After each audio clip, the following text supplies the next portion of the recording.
primary follicle with a primary oocyte. Both of these are secondary follicles with a primary oocyte. All right.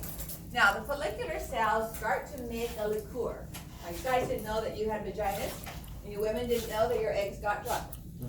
It's not really alcoholic, okay, but it's proteins, hormones made by the follicular cells. And so as that happens, this fluid starts to accumulate in clusters here, little areas, little lakes or ponds, if you will, in between the follicular cells. So still a primary oocyte. Still has the zona pellucida around it.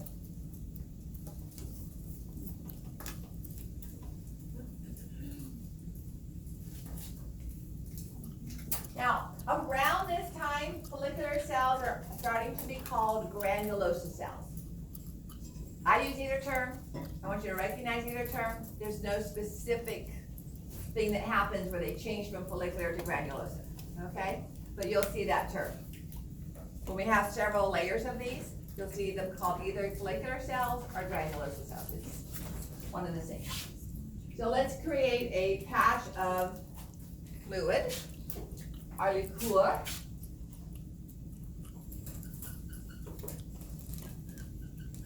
Not blood, even though I'm drawing this red.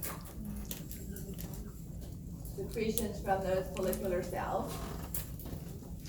So as these pools of fluid appear, this is now called an antral follicle.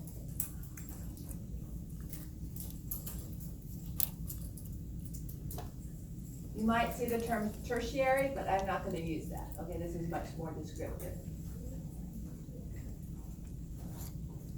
And actually, more than one of these develops in the egg. Usually just one reaches ovulation and the rest collapse and die. Okay? But usually we have more than one of the secondary and antral follicles. So this is now an antral follicle because of the appearance of these pools.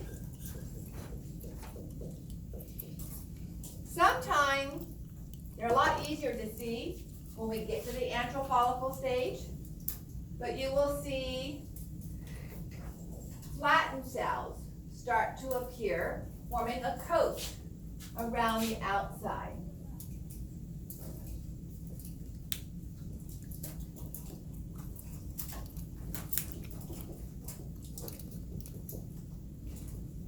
They're pretty compact, right up against the follicle, and a little bit less compact out here. These cells that form the compact layer are identified as forming the theca interna. Theca meaning coat.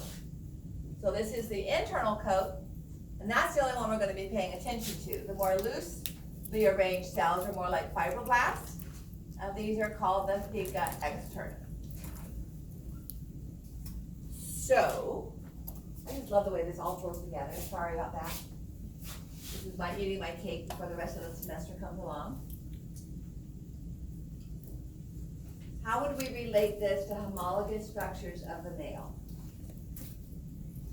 So we'll do that on Monday next week. But if the follicular cells are the homologous structure to Sertoli cells, what do you think the theca interna cells are homologous to? What male cells? Oocytes are homologous to spermatocytes. Follicular cells are homologous to Sertoli cells. What other cells did we talk about in the testes? Interstitial cells. Theca interna cells are homologous to the interstitial cells. So what hormone is going to bind to the theca interna cells? LH. So LH triggers the interstitial cells to make testosterone, right? What did the Sertoli cells do with testosterone using the enzyme aromatase? So most of the testosterone was bound to the androgen binding protein and stayed in the lumen of the seminiferous tubule. But some of it, testosterone is a steroid hormone, can go into the Sertoli cells, and their aromatase enzyme cause some of the testosterone to form, yes, estrogen. Guess what happens in the female? This is what we'll talk about on Monday. A lot of the testosterone made by, or at least the precursor, androstenedione, made by the theca interna cells under the influence of LH, crosses into the follicular cells, where the enzyme aromatase converts that to a lot of estrogen. Notice the homology? For years, and we're talking up into about 12, 14 years ago, the homology never made sense to me, because the homologous hormone to testosterone in the female is estrogen, right? And so if the interstitial cells made testosterone, then the homologous cells in the female should make estrogen, but they don't, because these are not homologous to the interstitial cells. And it wasn't until I dug into this, teaching the reproductive physiology class over at Sac State, and looking at the molecular conversion of testosterone to estrogen by the enzyme, that I thought it really is homologous. The same hormones are made in the theca interna cells as in the interstitial cells. They're converted to the same hormone in the follicular cells as in the Sertoli cells. It's just a variance in amount. So it still does follow that homology, the homologous development. Okay? All right, so now make sure you have that down, because the next stage is going to take the whole board. A question. And a lot of ink. Yes. For the secondary follicle, which one is it? The one on the Both. left? Both of them? Okay. As soon as it rounds up, even though it's a single layer, we call it a secondary follicle. And then it develops multiple layers. It's still a secondary follicle. It doesn't change to the antral until those ponds of fluid, lakes of fluid appear in between the follicular cells. And what are the ponds of lakes of fluid?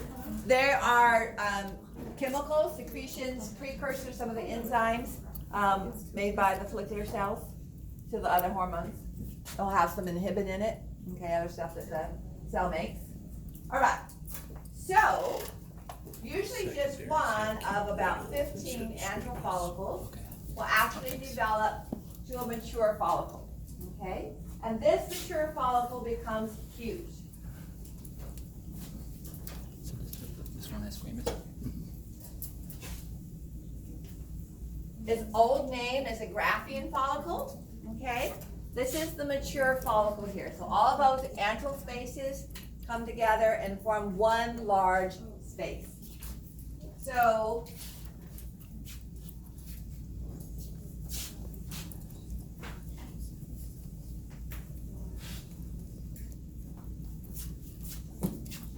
here is our primary oocyte, surrounded by the zona pellucida.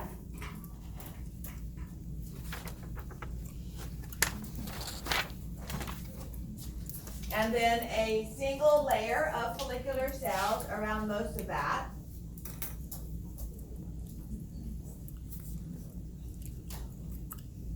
And this is known as the corona.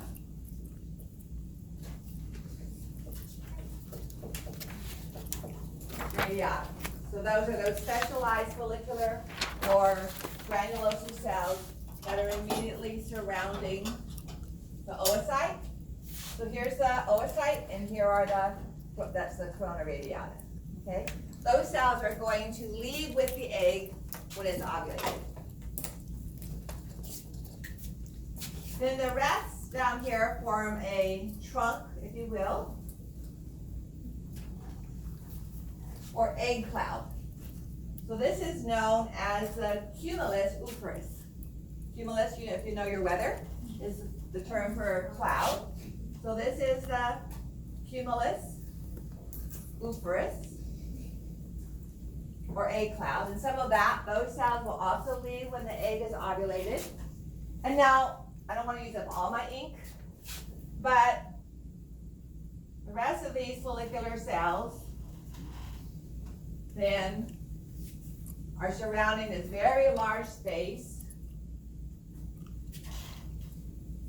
And all of this is the mature follicle, okay? And typically, we just have one forming per month. If two are formed, it's usually one from each ovary, all right? You don't usually have more than one release from an ovary unless the woman is taking drugs to make lots of eggs for release for in vitro fertilization.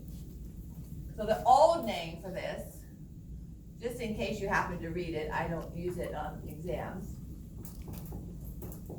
is the grafting fall, okay? Now, just within an hour or so prior to ovulation, the primary oocyte undergoes the first meiotic division. And that's what's actually ovulated, is the secondary oocyte. Notice I didn't say secondary oocytes. We only have one. All right, the other one is called a polar body. We'll look at that in just a moment. So that secondary oocyte is ovulated. That means that part of the follicular cells rupture. And so leaving through that opening, that ruptured surface of the ovary, we're going to have the secondary oocyte and another, what's called the first polar body. We're going to talk about that as we go through the chromosomal changes. But there's an imbalance in the separation of the cytoplasm. Whereas in the male it was equal, we had two equal secondary spermatocytes. In the female, the secondary oocyte has most of the cytoplasm, and chromosomes, the polar body has primarily just the chromosomes and just a tiny little bit of cytoplasm. And our zona pellucida is going to completely surround both of those.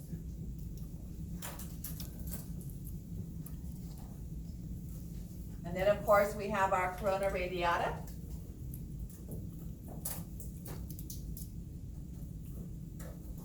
And some of the cumulus oophrys.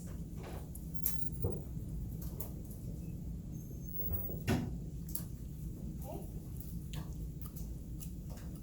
So let's review that by taking a look at the appearance in a histology slide.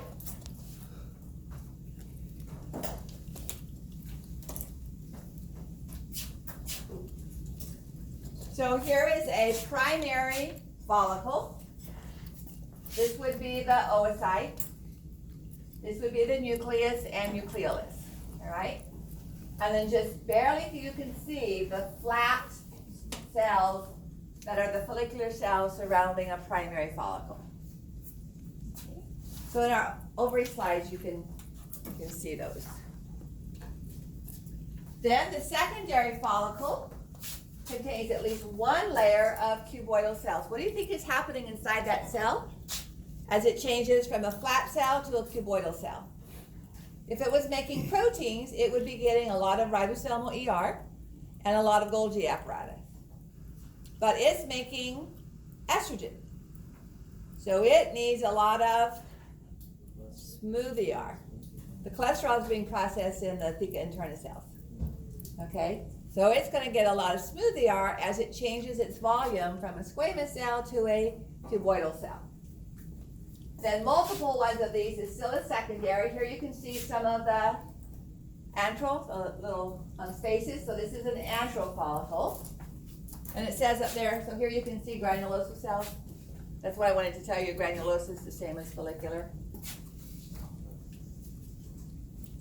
All right, here's another larger antral follicle. So here's the primary oocyte with the zona pellucida around it, follicular cells, and these cells right along here, notice that dark line? Okay, these cells, there's a basement membrane, and then just outside of that is the theca interna. Okay, and then out here where it's more loose would be the theca externa. We pay attention to the theca interna.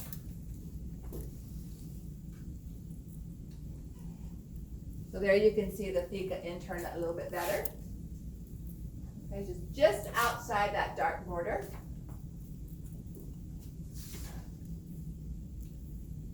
Now, after ovulation, let me turn the light back on. After ovulation, the granulosa cells and the theca cells become large and swollen, there's some bleeding, all right, at ovulation. Some people actually feel this as a pain that lasts about 5 to 15 minutes, called metal schmerz. So they know exactly when they ovulated. At 2:15 today, I ovulated. I've only felt that pain once, okay? So some women have very regular cycles, and that helps. So this is called the corpus hemorrhagicum, or the bleeding body. Corpus is body. And then, when the granulosa cells and the theca interna cells start producing more estrogen, but primarily progesterone, it's called the corpus luteum, which means yellow body. And that's after ovulation, progesterone becomes the primary hormone. We'll look at that on Monday when we look at the hormonal changes. Finally, this shrinks down in the lutes and becomes the white body, or the corpus albicans. And for every follicle, every egg that was ovulated, the ovary has a corpus albicans. Okay, that doesn't disappear. So those are the changes that one follicle will go through. Okay. So primary follicle, secondary and antral, although I skipped the stage where there's a lot of follicular cells. Another larger antral cell. And then this is, you don't have to recognize this from a slide, okay, so you don't have to worry about the histology of a corpus luteum. But it develops a yellow pigment, and that's after ovulation when it's making progesterone and some more progesterone, but some estrogen. This is the first photograph taken of an egg ovulated by a human ovary. So the egg this is a parahemostat forceps type structure, so you can see a size relationship. And the egg is actually surrounded by follicular cells, so you're not seeing the actual egg. And that corpus luteum, the mature follicle is rupturing, and the egg would be in there surrounded by the follicular cells. Okay. When they do this with drugs to release multiple eggs, they actually get to the ovary by piercing the vaginal wall to get into the pelvic cavity. They don't go up through the uterus and into the uterine tube and up to the ovary. They actually kind of, like a direct inguinal hernia, go the straightest route possible. All right. So those are the stages. We'll look at these again as we correlate them to stages in hormone levels. But now I want to review oogenesis with you, and then we'll take a break, and then we'll look at the rest of the reproductive structure. So I'm kind of combining, as I said, part of Monday's lecture with tonight. So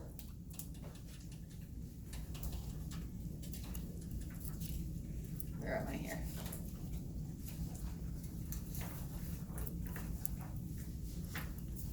Let's look at oogenesis, okay? We'll start out with a review of spermatogenesis, which is what we call the chromosomal changes that occur between the spermatogonium and the early spermatid. You remember the term we used for the loss of cytoplasm and moving from the early spermatid to the spermatozoan? Spermiogenesis, all right? The egg doesn't do any kind of change like that, all right? So we don't have any equivalent components to that. So it's just called oogenesis, which is the chromosomal changes. So as you recall, and I'm not, oh, okay, I will. I'll draw this on the board because it always helps to review, but I'm just going to do it for n equals 1. I'm just going to do one set of chromosomes. All right, so the XY. So we have the spermatogonium.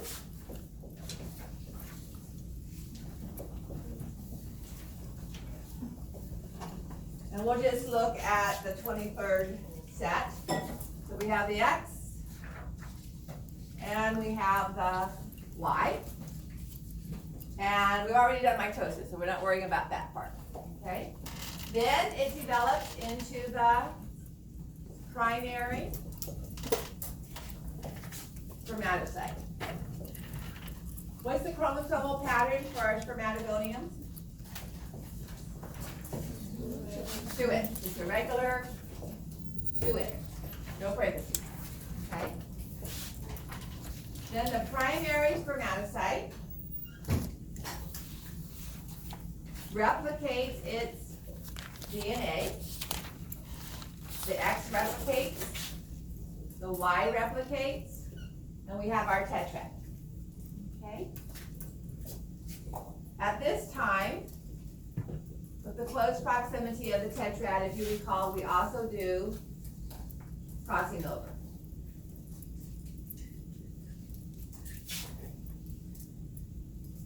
Okay, so crossing over occurs.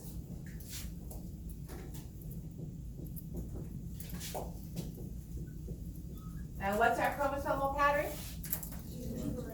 2 in, so we have 2 copies of each. So it's 2 parentheses to it, okay, for the tetrad. Now we have our first meiotic division.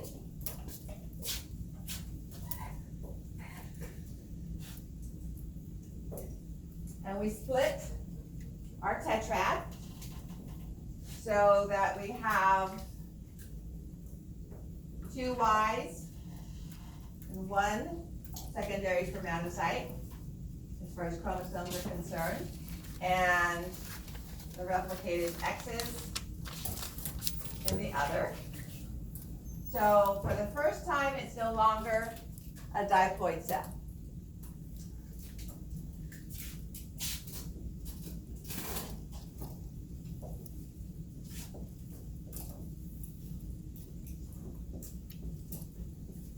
So it's now haploid, which is in, because we have 2 copies, although they're not identical because of the crossing over that may or may not have occurred.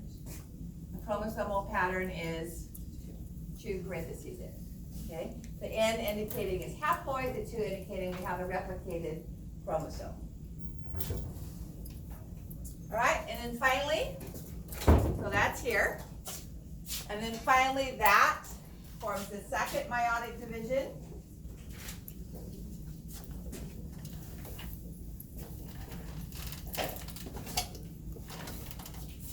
And these now divide.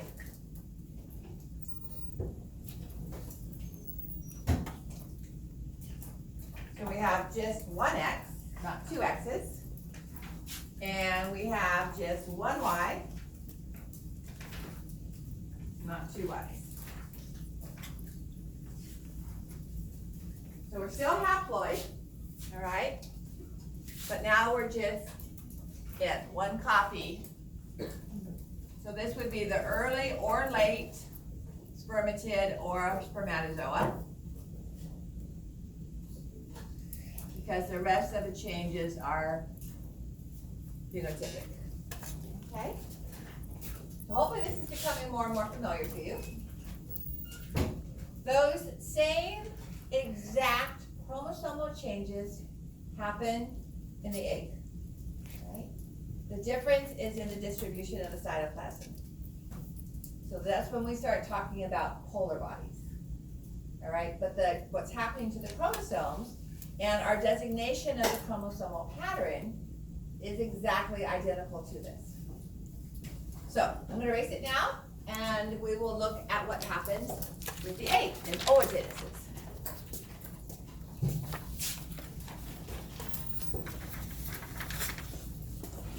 So may I erase the board? Okay.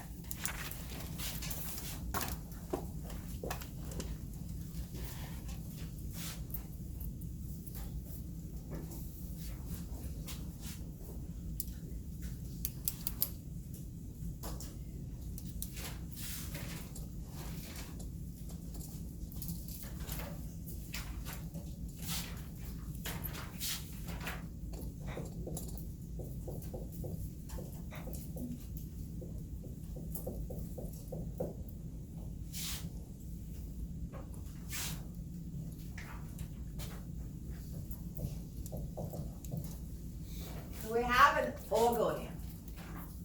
I'm going to choose different chromosomes than to have 2 X's, just to make it a little easier to visualize.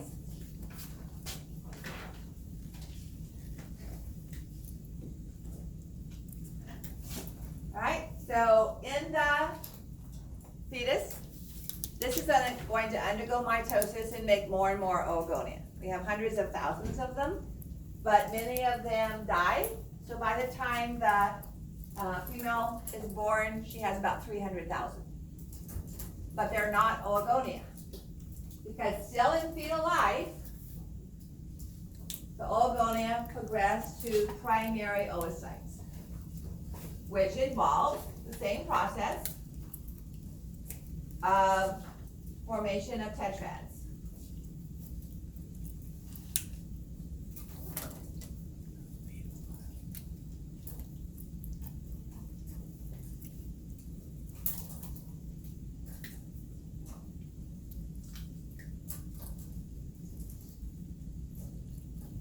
So this is what is in the ovary when the girl is born. These are primary oocytes. This is 2N, and this is 2 parentheses 2N. So all the primary follicles, all the secondary follicles, all the antral follicles, and all the mature follicles are going to contain primary oocytes that look like that. And it doesn't change to become a secondary oocyte until just prior to ovulation. Okay, the release of the oocyte from the mature follicle. So,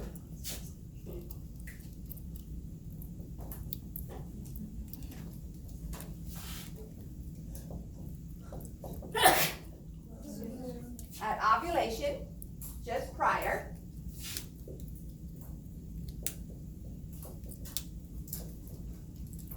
so ovulation, we have our first meiotic division, right?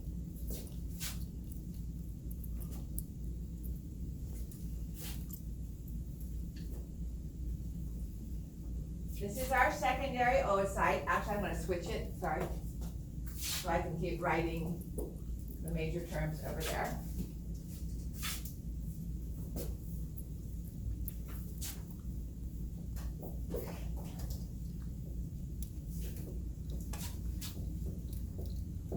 And this is identified as the first polar body.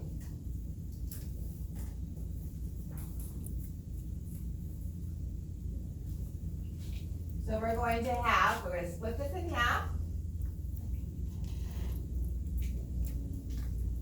Not much cytoplasm, but this entire component of the chromosome, okay?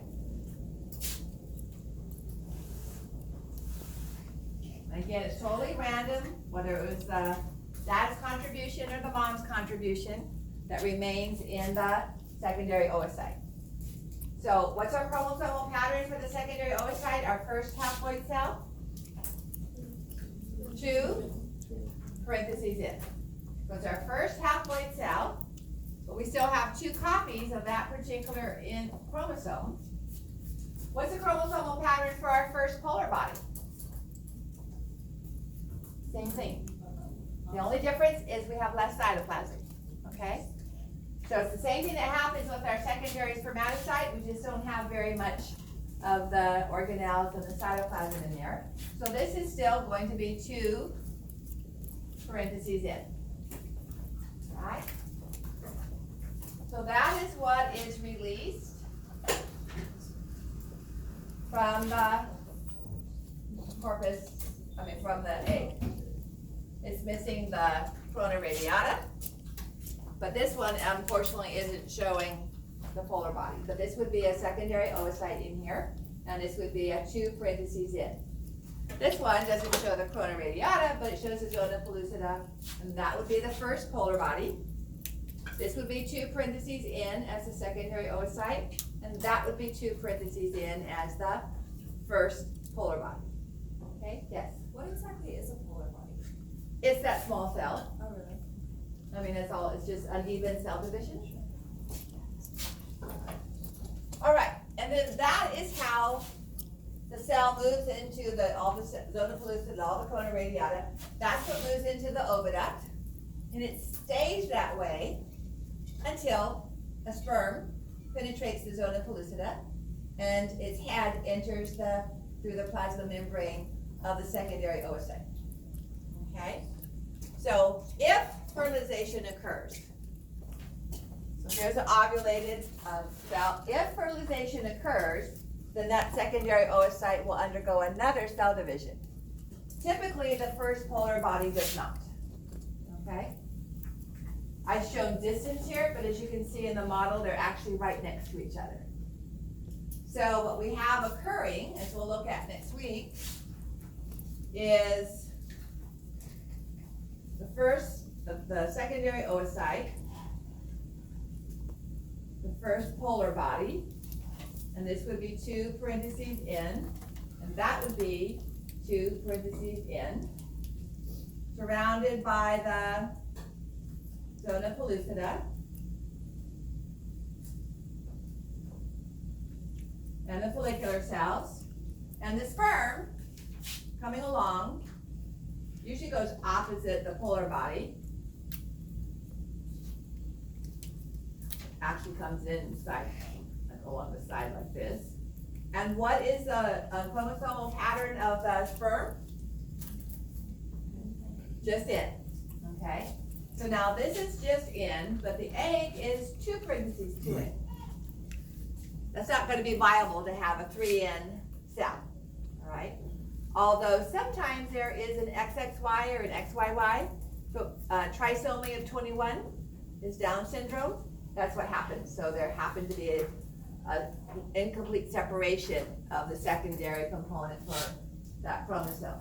So the penetration of the sperm through the zona pellucida and into the secondary oocyte triggers the next meiotic division, while that sperm DNA is still in there. So we have another unequal cell division, and we have our oocyte. Hardly anybody ever uses that, they just say egg. And we have our second polar body.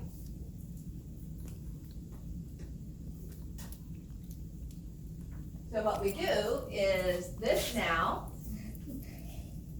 has 2 polar bodies. One polar body is going to be 2 in. The second polar body is going to be in. The oocyte is going to be in, and it's going to have the sperm in there as well, kind of like a parasite. So we'll talk about next week how the sperm end and the egg end come together to form a new 2 in cell. Okay? So we're going to split this.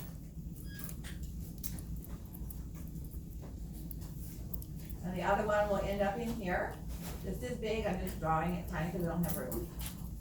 And so now the oocyte is going to be an N chromosome, and the second polar body is an N chromosome, okay? And that's how we get an oocyte with the 2 N first polar body and an N second polar body, all captured within the zona pellucida. So the chromosomal changes parallel are exactly the same as the chromosomal changes in the male. We just have uneven division of cytoplasm. Okay?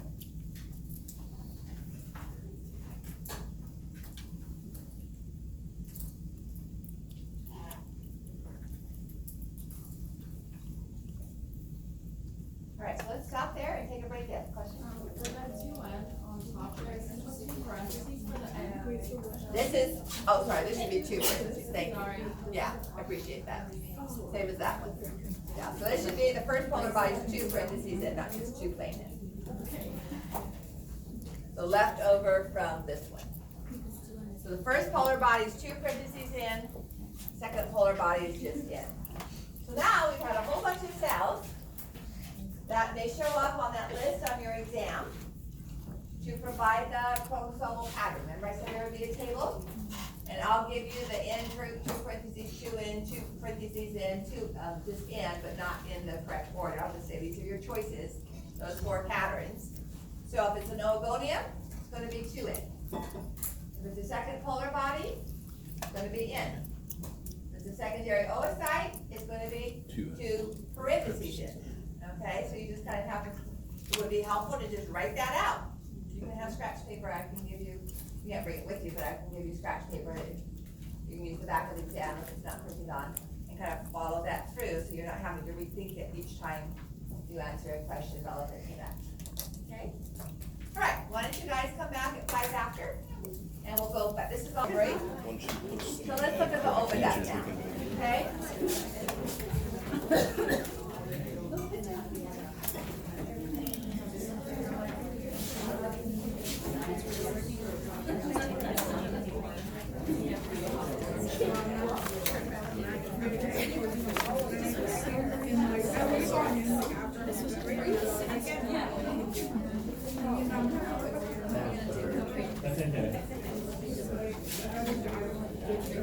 I'm not gonna draw this in its anatomical position straight back, because it's hard to draw that on the board, so I'm gonna spread it out, but I just want you to recognize that that's not the anatomical orientation, all right? So the oviduct has mobile appendages that can move around with muscle control. They kind of look like the anemone that you would see in the ocean. And these are identified as the fimbria or fimbria. So we're looking at oviduct, also known as uterine tube. Its Latin term is salpinx. So the homologous surgery to a vasectomy is tubal ligation, although if we use salpinx, it's salpingectomy. Ectomy meaning cutting. Okay, so vasectomy is cutting of the vas deferens. Salpingectomy, this is changed to a G-gectomy, is a tubal ligation, where the oviduct is cut to prevent the meeting of the egg and the sperm. The egg is still going to be released, hormones are still going to be made, all right, but there's no fertilization that's possible if done correctly. And then an even older name is fallopian tube. Okay? So the fimbriae taper together and create a trumpet. Looks like a trumpet flower. This dilated region, wide and then tapering narrow, is known as the infundibulum, which doesn't look like much of a stalk. The last time we used the word infundibulum was with the pituitary, the narrow hypophysis, but it is a connecting structure between the fimbria and the rest of the oviduct. So then the longest portion of the oviduct is known as the ampulla, which is kind of weird. An ampulla is usually a dilated region, so it seems like it's flipped, but it's not. So this longer region is the ampulla. And as we'll see on Monday, that's where fertilization typically takes place. If fertilization takes place in the infundibulum, it usually results in an ectopic pregnancy because the cells are ready to implant before they actually